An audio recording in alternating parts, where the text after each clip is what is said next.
Okay, let's unpack this. We're living in a world, right, that just feels more connected than ever. Constantly getting notifications, messages, updates, Hmm. from everywhere, Mm-hmm. all the time. And yet, loneliness, it's not going away. In fact, the sources we looked at, they're calling it an epidemic, a public health crisis even. That framing is so important, yeah, because Hmm. the research, it's pretty stark. It really hits home the scale of this. How stark are we talking? Well, the stats show the health risks. They're comparable to smoking, like up to 15 cigarettes a day, or obesity. It's Yeah. not just feeling a bit sad. It has real physical and mental consequences. Wow, 15 cigarettes. That really puts it into perspective. So, okay, our mission today then is to dig into this paradox. Why do we feel more alone when we're supposedly so connected? And, what can we actually do about it? Exactly. We've gathered insights from all sorts of places: psychological research, public health reports, well-being guides, sociological stuff, Hmm. trying to get the full picture. Right. So the goal is to sort of distill what these sources tell us. What's the difference between being alone and feeling lonely? What are the roots of this feeling, especially now? And then, yeah, give you some practical evidence-based ways to foster real connection, from personal habits right up to community action. That's the plan. Understanding it first, then finding solutions. All right, let's jump in. The sources make a big deal about defining loneliness correctly, right? It's not just being by yourself. That's absolutely critical. Loneliness isn't about the number of people you know or see. It's that subjective feeling disconnected. Like there's a gap between the relationships you have and the ones you want or need. Okay, so it's internal. What about social isolation then? That's the other side of the coin. Isolation is more objective. It's the actual lack of social ties or contact. So you could be, say, living alone, maybe not seeing many people, but feel totally fine, not lonely, even if technically isolated. Precisely. Or the opposite, you could be surrounded by people, maybe at work or parties, lots of acquaintances, but feel deeply lonely because those connections lack meaning for you. That classic alone in a crowd feeling. Got it. And it's that feeling, the loneliness part, that carries the heavy health risks. Yes. That subjective distress is what triggers the biological responses. It ramps up stress hormones, and the sources link it directly to higher risks of anxiety, depression, heart disease, stroke, even dementia, and dying prematurely. That smoking comparison, it's not an exaggeration, it signals a serious health hazard. It really does. Makes sense why it's being treated like a public health issue globally. Absolutely. Which brings us back to that puzzle. Why, in this age of instant global communication, why are loneliness levels reportedly so high? What's going on? It's definitely a paradox the sources explore. Digital connection is amazing in many ways, right? Keeping families in touch across distances, finding niche communities. Sure, finding support groups online, things like that. Definitely. But the research suggests these online connections can sometimes be, well, shallower. Shallower how? What's the mechanism there? A few things seem to be at play. One is that relying heavily on online chat, for example, might replace the kind of face-to-face interaction that releases hormones like oxytocin, the bonding hormone. It's just a different neurological experience. Doesn't give you that same warm, fuzzy feeling, maybe. Kind of, yeah. And the sources also mention that constant digital interaction, especially seeing everyone's curated best life online, can fuel social comparison, feelings of inadequacy. Plus, it might actually hinder practice with tricky in-person social skills. Like reading body language. Yeah. Or dealing with awkward silences. Exactly. Or navigating conflict without hiding behind a screen. If the digital world becomes a substitute for real-world connection instead of just adding to it, that's where the risk of isolation increases. It's like you're getting a stream of social media likes but missing out on a real deep conversation, like snacks instead of a proper meal. That's a good way to put it. And it's not just digital. The sources point to bigger societal shifts, too. Like what? Well, data suggests that compared to a few decades ago, people are generally spending less unstructured time just hanging out with friends and family. And participation in community things like volunteering has apparently seen a decline over time. Less volunteering, really. That feels counterintuitive somehow. The long-term trend data points that way. Add to that other shifts. More people living far from extended family, having fewer kids, lower marriage rates. It means, for many, fewer automatic built-in social ties compared to, say, our grandparents' generation. Okay, so the social fabric itself has changed. In some ways, yes. And then, of course, life throws things at you. Major transitions can really knock your social network sideways. Absolutely. Things like retirement. Yeah. Suddenly that daily workplace connection is gone. Exactly. Or widowhood, losing not just your partner, but often a whole shared social world. And then declining health or mobility issues can just make it physically harder to get out and see people or do things, especially later in life. These are big risk factors. And we absolutely have to mention the pandemic effect, right? The last few years changed everything. Fundamentally, it shifted how we interact. For some people, it created or reinforced the subconscious idea that being alone is safer, making it feel harder, maybe more anxiety-inducing, to jump back into busy social scenes. Yeah, I can see that.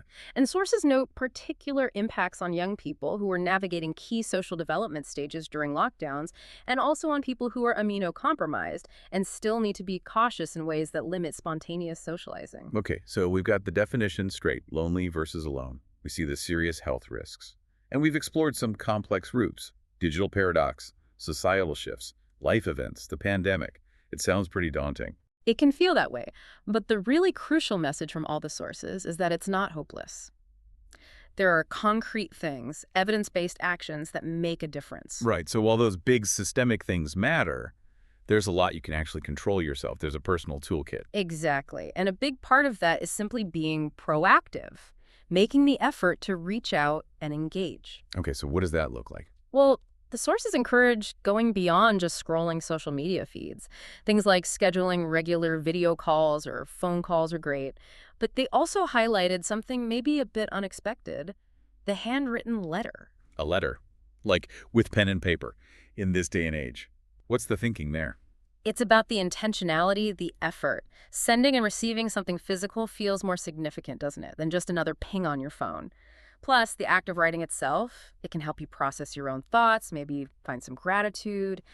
It's a slower, more tangible form of connection. I like that, a tangible connection. Okay, what else? Engaging with communities. This comes up again and again, both online and, really importantly, in person. Finding groups based on shared interests, a book club, hiking, gaming, whatever you're into. Shared passion is a natural starting point for friendship. And sometimes it doesn't even need to be a formal group, right? Not at all. Just being present in public spaces. Yeah. Cafes, parks, libraries, community centers. Simply being around other people offers chances for those small, casual interactions. A quick chat, a shared smile. Those moments matter for your well-being, even if they don't lead to lifelong friendship. Okay.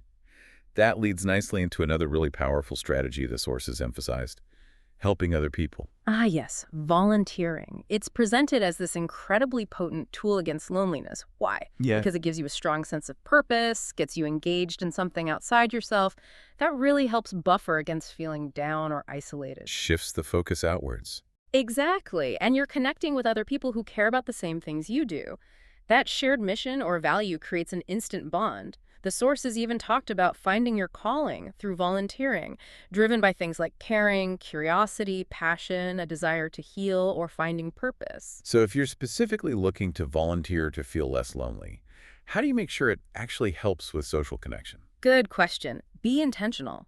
Maybe talk to the volunteer manager about roles that involve teamwork or interacting with people, not just solo tasks. Look for opportunities with regular meetups or social events. And hey, the sources even suggest getting creative. If you have a skill, maybe you could start your own small volunteer group, teach a workshop, start a local support group. Interesting, taking initiative. And beyond formal volunteering. Simple acts of kindness count too. Running an errand for an elderly neighbor, mentoring a younger person. It all builds connection. Okay, so outward actions are key. But what about the internal stuff? The thoughts and feelings that come with loneliness? Crucial. The sources stress working on your mindset, especially challenging those negative thoughts that can spiral when you feel lonely. Like what kind of thoughts? Oh, nobody likes me, I'll never make friends, I'm destined to be alone, that kind of thing. The advice is to first identify those thoughts, then really question them. Ask yourself, is that 100% true? What evidence do I have against it? Like being your own detective. Sort of. And then try to gently reframe them into something more balanced and realistic. Instead of I'll never make friends, maybe something like making friends takes time and effort and I'm willing to try. Being kinder and more rational with yourself. Exactly. And just general mental health hygiene is vital too, because loneliness is stressful. Things like meditation or mindfulness can help manage that stress. Exercise is huge for mood and stress hormones, and if you do it in a park or gym, bonus connection potential. Right, and the basics. Don't neglect them. Enjoying small daily pleasures, getting enough sleep, eating reasonably well, these build your baseline resilience. They help you cope with tough emotions like loneliness without falling back on unhealthy coping mechanisms like too much alcohol or comfort food, which just make you feel worse in the long run. Makes sense. Oh, The sources also mentioned acceptance, didn't they? yes. Accepting that feeling lonely sometimes is just part of being human. It doesn't mean something is wrong with you. It's okay to feel it. It's okay to miss people. Acceptance isn't giving up. It's acknowledging the reality so you can put your energy into the things you can change. Okay. Now, there were two really powerful concepts that kept coming up as vital for deeper connection: vulnerability and empathy. Yes, absolutely fundamental. Vulnerability, it often gets a bad rap seen as weakness, but the research flips that. It frames vulnerability as the foundation for real trust and intimacy. So what does it mean in practice? It means being willing to show your authentic self, Hmm. sharing your feelings, your fears, your imperfections, asking for help. It's about taking off the mask. That definitely takes courage, especially when everyone online seems so perfect. It really does. But the payoff is huge. The sources say it directly fights loneliness by fostering genuine connection. It deepens relationships, builds resilience because you realize you're not alone in your struggles, and even boosts self-awareness. When you risk being vulnerable in a safe context, it often encourages others to do the same. It creates this positive feedback loop. And to connect with someone who is being vulnerable or just connect deeply in general, you need empathy. Empathy is the bridge. It's that ability to truly understand and share someone else's feelings, to step into their shoes, so to speak. The sources talk about both feeling with someone that's effective empathy and intellectually understanding their perspective, cognitive empathy. Why is empathy so crucial for tackling loneliness? Because feeling understood, feeling seen and cared for is at the heart of connection. Empathy allows us to really hear people, validate their experience, that builds strong bonds, intimacy, trust. It helps resolve conflict because you can see the other side. Lack of empathy. That creates distance, misunderstanding, isolation. Empathy feeds that basic human need for connection and support. So how can you get better in empathy? What do the sources suggest? Active listening is number one. Really paying attention, not just waiting to talk. Acknowledging feelings, wow, that sounds really frustrating. Asking open-ended questions. Reflecting back what you heard so if I understand right, you're feeling. Making eye contact, also consciously trying to take their perspective.